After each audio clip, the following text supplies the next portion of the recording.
Hey everyone, and welcome to the Deep Dive. I'm David from Beyond the Scale, and man, am I excited to be diving into a topic that I know is so important to all of us, lasting fat loss.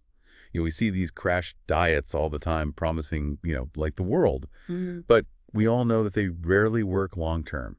So today we're going to be taking a totally different approach. I'm Maria, and yeah, I totally agree with you, David. The source material for this deep dive is this article called 10 Daily Habits for Lasting Fat Loss, backed by science.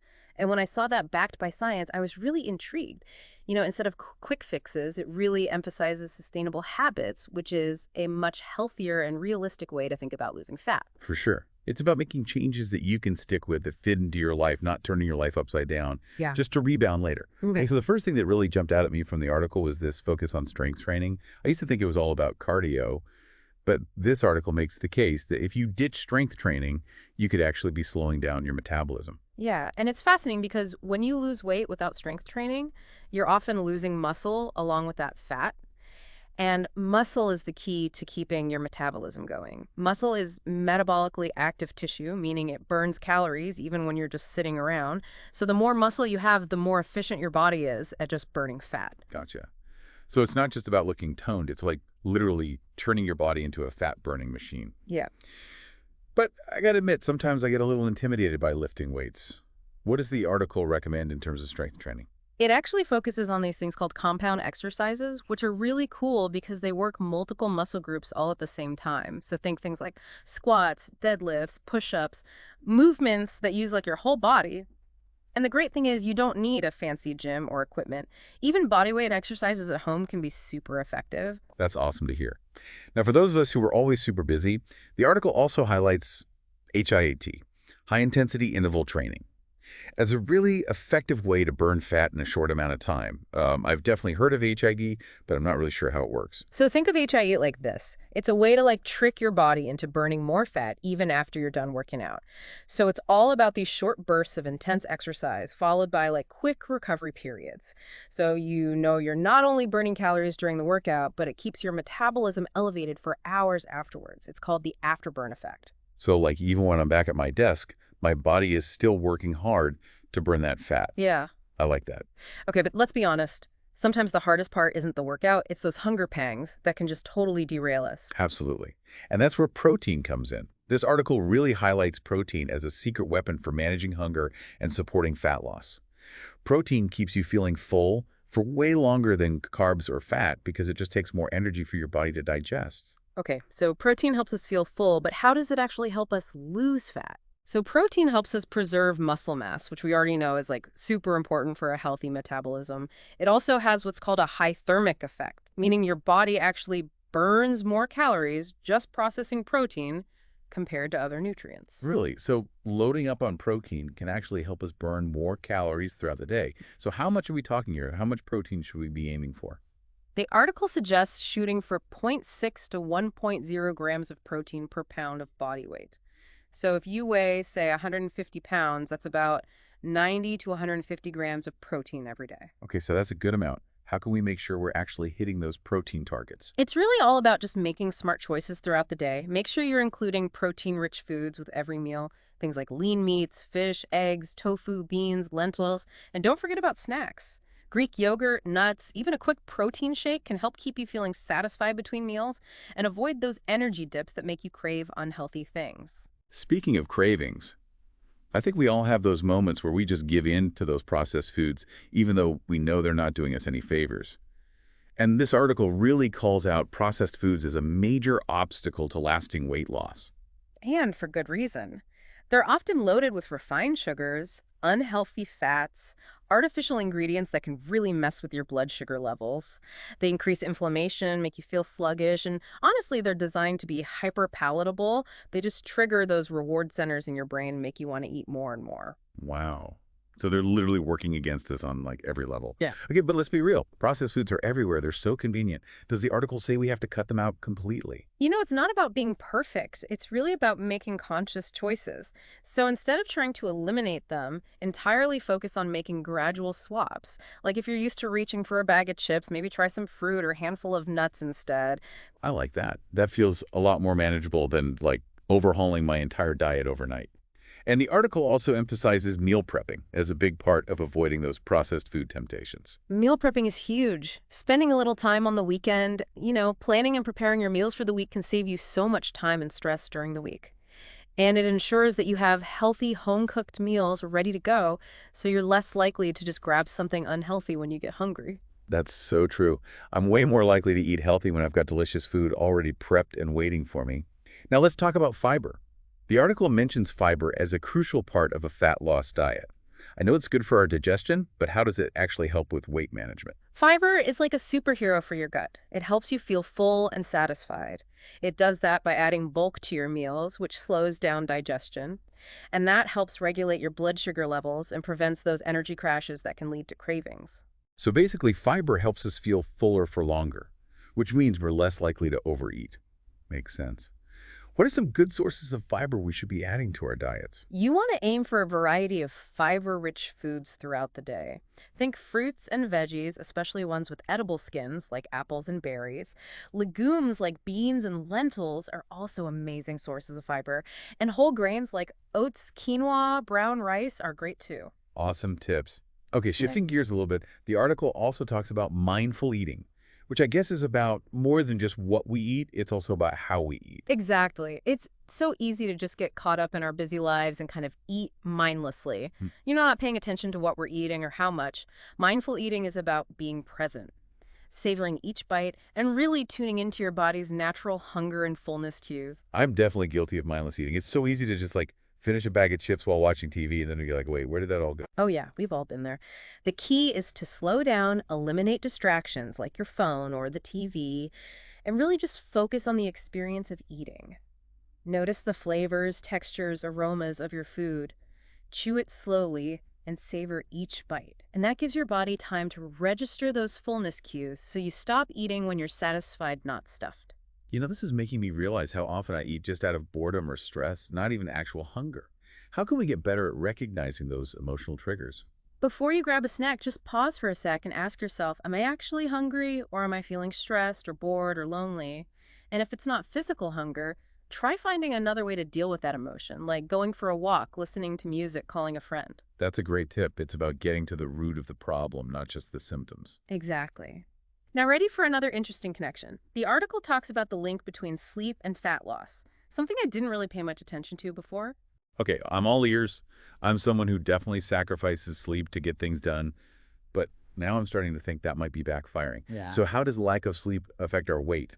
When you don't get enough sleep, your body makes more of the hunger hormone ghrelin and less of the fullness hormone leptin. And that can really increase those cravings, especially for sugary and fatty foods. And it makes it harder to feel satisfied after you eat. So even if I'm making healthy choices, lack of sleep can still sabotage my efforts by messing with my hormones? That's kind of scary. Yeah, it's like your body is working against you when you're not getting enough rest. And it's not just the hunger hormones. Sleep deprivation also increases cortisol, which is the stress hormone, and that can lead to more belly fat. Wow. Sleep is so important for so many reasons. The article recommends getting 7 to 9 hours of good quality sleep every night. Any tips for those of us who struggle with that? The biggest thing is consistency. Try to go to bed and wake up around the same time every day, even on weekends. That helps regulate your body's natural sleep-wake cycle. And then create a relaxing bedtime routine that helps you wind down, like reading a book, taking a bath, listening to calming music.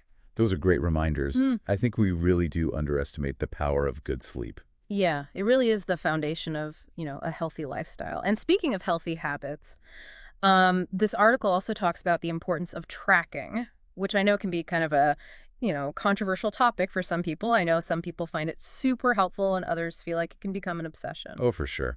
I've definitely been on both sides of that. Sometimes it feels really empowering, but sometimes I get too caught up in the numbers. You know what I mean? So what's the article's take on tracking? It really emphasizes that tracking doesn't have to be about being obsessive or super restrictive. It's more about just becoming more aware of your habits and patterns. Like even if you just track your food intake for, a week or two, you might be surprised by what you learn. Maybe you're consistently underestimating your portion sizes or eating way more calories than you thought you were. So it's not about counting every single calorie. It's about using the data to make, adjustments. Yeah, exactly. It's like using data to inform your choices and, make changes that you can actually stick with. And the same goes for tracking your workouts. It can help you stay consistent, see your progress over time, and make sure you're actually challenging yourself. Yeah, that makes a lot of sense. It's about using it as a tool for self-awareness and motivation, not like a source of stress or guilt. Now, this next habit really spoke to me, the power of a support system. I know personally that trying to make big changes on your own can feel really isolating and overwhelming. Absolutely. The article really highlights, the importance of having people in your corner who get what you're trying to do and can offer encouragement and accountability. It's like building a cheer squad for your health journey. I love that. So who are these cheerleaders? Are we talking about friends, family workout buddies, online communities? It could be any or all of the above, really. The important thing is to surround yourself with people who are supportive and lift you up. Find a workout buddy who keeps you motivated. Join a fitness group for that sense of community. Connect with people online who have similar goals. Sharing your goals and your struggles and even your successes with others can make a huge difference in helping you stay on track. The article actually mentions this really interesting finding for the National Weight Control Registry, which tracks people who have lost weight and kept it off long term. And apparently having a strong support system is one of the biggest factors in their success. That's right. The research shows that people with those strong support systems are way more likely to keep the weight off. They're able to handle, the challenges and setbacks that inevitably come up because they have people who believe in them and help them stay committed. That's so awesome to hear. It really highlights the power of connection and community, when it comes to making those lasting changes.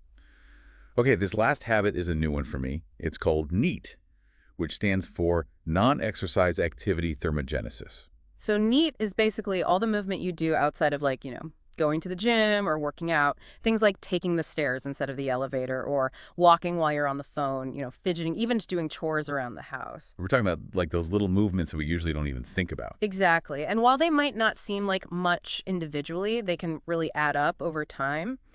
Increasing your NEAT can really boost your calorie burn and help you lose fat without having to, spend hours at the gym. That's really cool. I'm starting to see how all of these habits work together, from strength training and HII to mindful eating, sleep support systems, and even just NEAT. It creates this like holistic approach to weight loss.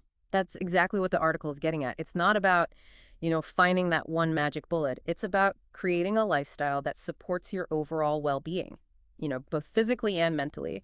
And that's what helps you get those results that actually last. That's such a powerful message. It's about making choices that nourish your body and make Yeah. you feel good, from the inside out. And the best part is you don't have to do it all at once. No, not at all. You can start with just like one or two habits that really resonate with you and just kind of add more as you go. Yeah. Focus on progress, not perfection. Yeah. And celebrate all those little victories along the way. Now, here's a question for all of our listeners out there. What's one small change you can make today to start incorporating some of these habits into your life? And how can you create a supportive environment that helps you stay motivated and reach those goals? Those are some great things to think about as we continue on our own health journeys. Remember, you're not alone in this. We're all in this together. And if you're looking for more support and guidance, on your weight loss journey, we'd love for you to join us at Beyond the Scale. We have a YouTube channel where we share tons of tips and recipes and motivation to help you reach your goals. You can also find us on Substack for more, in-depth articles and resources on all things health and wellness. We're here to support you every step of the way. Thanks for joining us for this deep dive, everyone. We'll see you in the next episode. It's really about giving yourself the power to, make changes that you can actually stick with and make you feel better overall. I love that it's not about depriving yourself or punishing yourself. It's about making choices that support your body and help you reach your goals. And everyone's journey is different. What works for one person might not work for someone else. It's really about finding what works best for you and what you like. That's such a good point. There's no one-size-fits-all approach when it comes to, losing fat and keeping it off. Exactly. It's all about experimenting and being patient with yourself and celebrating those small wins along the way.